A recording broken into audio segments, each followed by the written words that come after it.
मुंबईकरांनी मतदान केलं, सत्तेत कुणी बसावं याचा फैसला केला, पण महापौर कोण होणार याचा तिढा राज्यात सुटण्याची शक्यता नाहीये। त्यामुळे कदाचित दिल्ली दरबारी हा प्रश्न जाऊ शकतो आणि मुंबईचा महापौर कोण होईल याचा फैसला दिल्ली दरबारी होण्याची शक्यता आहे। पण याच मुद्द्यावरून आता महाराष्ट्रात राजकारण तापल्याचं पाहायला मिळतंय। पाहूयात स्पेशल रिपोर्ट। मुंबईचा महापौर दिल्ली दरबारात ठरणार, मुंबई तिढा दिल्लीत सुटणार।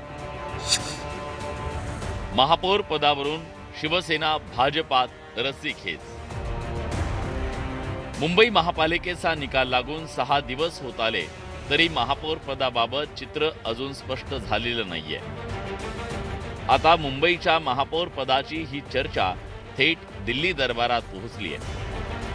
मुंबई महानगरपालिकेवर भाजप शिवसेना महायुतीची सत्ता येणार हे निकालानंतर स्पष्ट झालंय। 89 जागा मिळवून भाजप या महापालिकेत सर्वात मोठा पक्ष ठरलाय। मात्र सत्ता स्थापनेसाठी 29 जागा मिळवलेल्या शिवसेनेचा पाठिंबा महत्त्वाचा असणार आहे। या पार्श्वभूमीवर राजकीय घडामोडींना वेग आला असला तरी आता महापौर पदाचा वाद थेट दिल्ली दरबारी जाऊन पोहोचलाय। भाजपचे मुंबई अध्यक्ष अमित साटम हे गेल्या 2 दिवसापासून दिल्लीत तळ ठोकून आहेत, तर शिवसेनेचे नेते राहुल शेवाळेही दिल्लीत दाखल झालेत।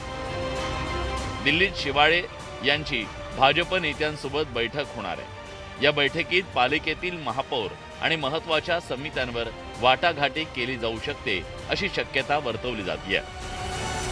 तडजोड करण्यासंदर्भामध्ये काही विषयच नाही आणि त्यामुळे भारतीय जनता पार्टी शिवसेना महायुतीचे 118 नगरसेवक निवडून आले असल्यामुळे महायुतीचाच महापौर हा मुंबईच्या महानगरपालिकेमध्ये विराजमान होणार आहे। भाजपचा होईल किंवा शिवसेनेचा होईल हे महत्त्वाचं नाही। मुंबई महानगरपालिकेला भ्रष्टाचार विरहित प्रशासन देणं महत्त्वाचं आहे। महापौर पदाबाबत कुठलीही तडजोड नाही। मुंबईत भाजपचाच महापौर होणार असं भाजपनं शिवसेनेला स्पष्टपणे कळवल्याची माहिती सूत्रांकडून मिळते। मुंबई महानगरपालिकेतील सर्वात महत्त्वाची स्थायी समितीही भाजप स्वतःकडे ठेवण्याचा प्रयत्न करणार असल्याचं कळतंय। मुंबई महानगरपालिकेत महापौर पदानंतर स्थायी समिती, शिक्षण समिती, आरोग्य समिती, बेस समिती या महत्त्वाच्या समिती आहेत। मुंबईच्या महापौर पदाबाबत दिल्लीत सुरू असलेल्या खलबतांबाबत मनसेचे नेते मनोज चव्हाण यांनी खोचक पोस्ट केली आहे। दिल्लीचेही तख्त राखतो महाराष्ट्र माझा ही उक्ती आत्ताच्या सत्ताधाऱ्यांनी बदलून दिल्लीत बसूनही मुंबईचे तख्त ठरवितो कारभारी महाराष्ट्राचा असं केल्याबद्दल मराठी जनता आपले आभारच मानेल असा सवाल देखील उपस्थित केलाय। तर भाजप आणि शिवसेनेत सुरू असलेल्या रस्सीखेची मागे वजनदार समित्या आपल्याकडे वळवण्याची खेळी असल्याचा आरोप ठाकरेंच्या पक्षाकडून केला जातोय।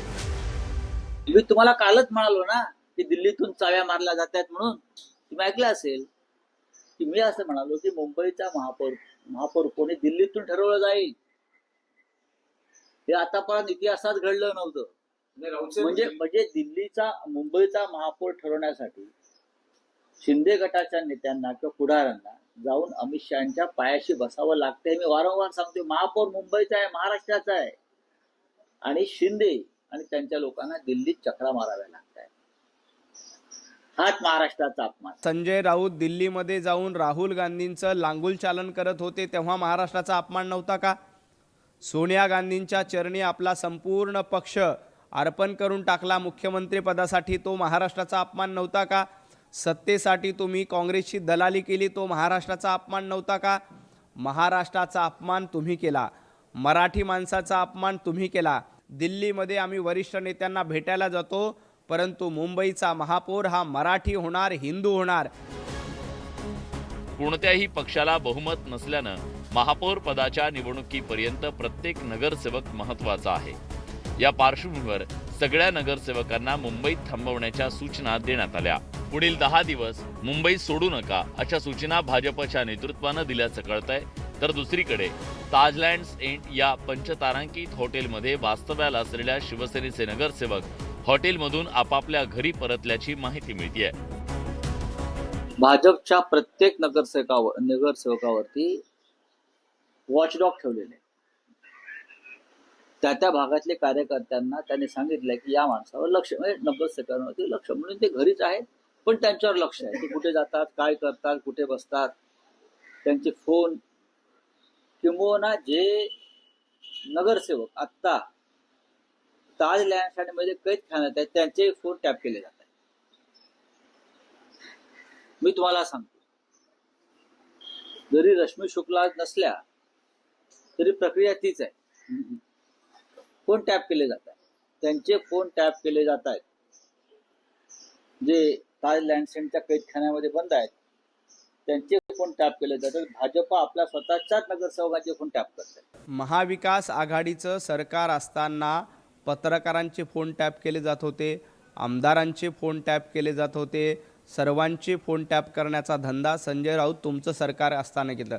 आता आम्हाला फोन टॅपिंगचीही गरज नाही. आमचे नगरसेवक तर बिनधास्तपणे मुंबईमध्ये फिरतायत, कुठेही आम्ही कोणाला बसून ठेवलेलं नाही आणि आम्हाला ती गरज देखील नाही. फोन टॅपिंग करण्याची परंपरा आमची नाही. राज्यात कोणताही तिढा निर्माण झाल्यास एकनाथ शिंदे दिल्लीत भाजपच्या वरिष्ठ नेत्यांची भेट घेतात, त्यानंतर तोडगा निघतो, असं यापूर्वी अनेकदा पाहायला मिळालं.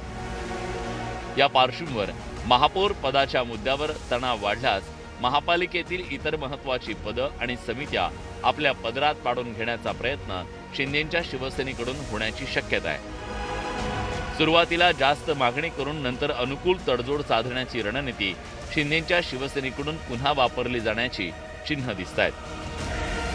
या पार्श्वभूमीवर मुंबईच्या महापौर पदाचा निर्णय दिल्लीत होऊन शिंदेंच्या शिवसेनेच्या वाट्याला काय येतं हे पाहणं औत्सुक्याचं ठरणार आहे. नरेश बोबाटेसह ब्युरो रिपोर्ट, न्यूज 18 मराठी. पुढची महत्त्वाची बातमी पाहूया. विजय वडेट्टीवार हे भाजपची बी टीम असल्याचा दावा काँग्रेसच्याच खासदार प्रतिभा धानोलकरांनी केलाय. नाव न घेता त्यांनी विजय वडेट्टीवारांना फितूर असल्याचं म्हटलंय. चंद्रपूर हा माझा मतदारसंघ असताना वडेट्टीवारांची नेहमी ढवळाढवळ असते. त्यांना चंद्रपूरमध्ये ढवळाढवळ करायची असेल तर मी त्यांच्या विधानसभा क्षेत्रामध्येही लक्ष घालेन, तिथे पण माझे काही लोक आहेत, असंही यावेळी त्या म्हणाल्यात.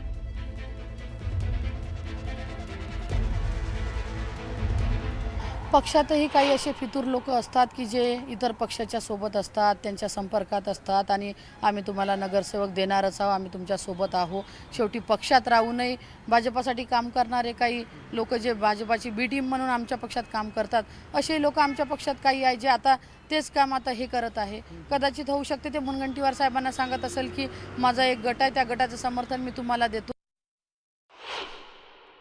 पक्षात बी टीम ही भाजपाची तयार असते. आमच्या पक्षातही तशा बी टीमा भरपूर तयार आहे ना. त्याच बी टीमा आता सुधीरभाऊच्या कॉन्टॅक्टमध्ये असेल किंवा कोणाच्या कॉन्टॅक्टमध्ये असेल. एवढ्या दाव्याने जेव्हा ते म्हणत आहे की काँग्रेसचा एक गट आमच्या संपर्कात आहे, एक गट तर माझ्याकडे आहे, दुसरा गट कोणाकडे आहे हे तुम्हाला चांगलं माहीत आहे.